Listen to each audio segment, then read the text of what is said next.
So 3 connection killing mistakes and what to do instead. So this could be internally with people you work with inside the company, with a vendor, with the maintenance person, and it possibly could be with the resident as well.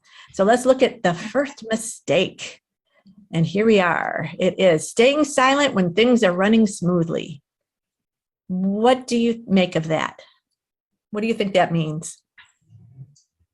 You're not praising somebody for not having issues. Say it one more time.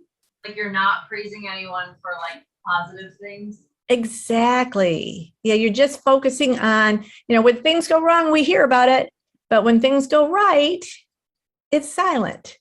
So here's what you could do instead. Give descriptive, appreciative praise regularly. And this isn't always easy for everybody. One of the women who took my course, she was a police officer, and she said that her boss came up to her cubicle and he leaned down and looked at her and said, "Pam, have I told you lately how much I appreciate you?" And she looked up and said, "Really? Why?" And he was like, "I don't know." And he walked away. He was so uncomfortable. And she said, "I went from to he didn't mean it. He was just giving me lip service. He was probably about to give me a really tough assignment." But here's the thing. Maybe he did mean it. He just didn't know how to express it. So the real key here is to describe what you see, what your eyes see or how you feel. Describe what you see judgment-free instead of "great job," because that doesn't really mean anything. It's like, yeah, lip service, whatever. Why is it a good job? What did you notice? I noticed that you had that really angry resident in here who's so upset about trash collection, and you stayed calm and friendly. And by the time she left, she was smiling. That way to go. Like something descriptive like that will stick like Velcro. It's like, yeah, I did that. And, for a lot of us, we deflect compliments. Like, are you, any of you like that? Like somebody will say, "Oh, I love your outfit." "Oh yeah, this thing I've had a long time." Or, "You're great." "Yeah, right." Am I the only one? We tend to deflect compliments. So if you just say "good job," "you were great yesterday," it's like deflect.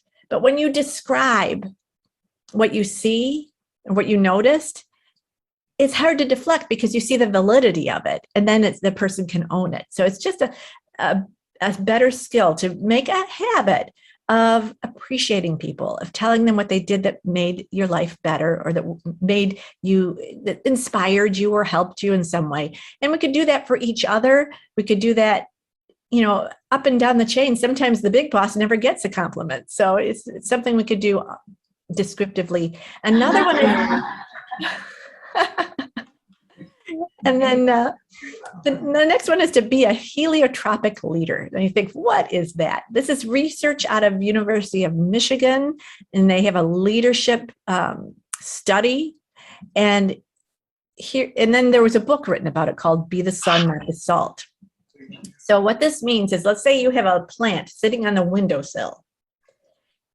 The leaves will naturally lean toward the sun because the sun is life enhancing. But if you pour salt water onto the dirt, the roots are going to retract away from the salt water because the salt is life depleting.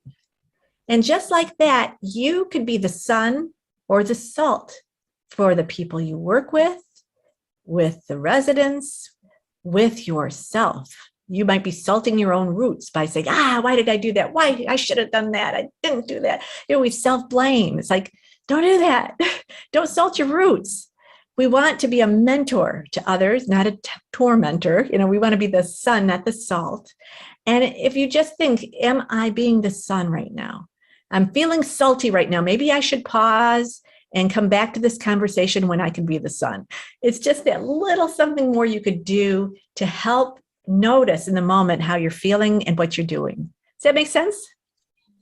And then celebrate successes. It looks like you guys have been celebrating successes here at this retreat. Is that true? Yes. Yeah, and that is one of the most powerful things. Instead of staying silent when things work, you have these meetings, you get together, you celebrate what's working, you share the good news, you describe what you appreciate, all of these things. I was at the science research lab at Ford Motor Company doing a course, and we were talking about descriptive praise and all this kind of thing. And someone the next week came back and said, this is hard because you actually have to pay attention to what people do to do it. Yes, you do. But it really shows that you're paying attention, and that connects.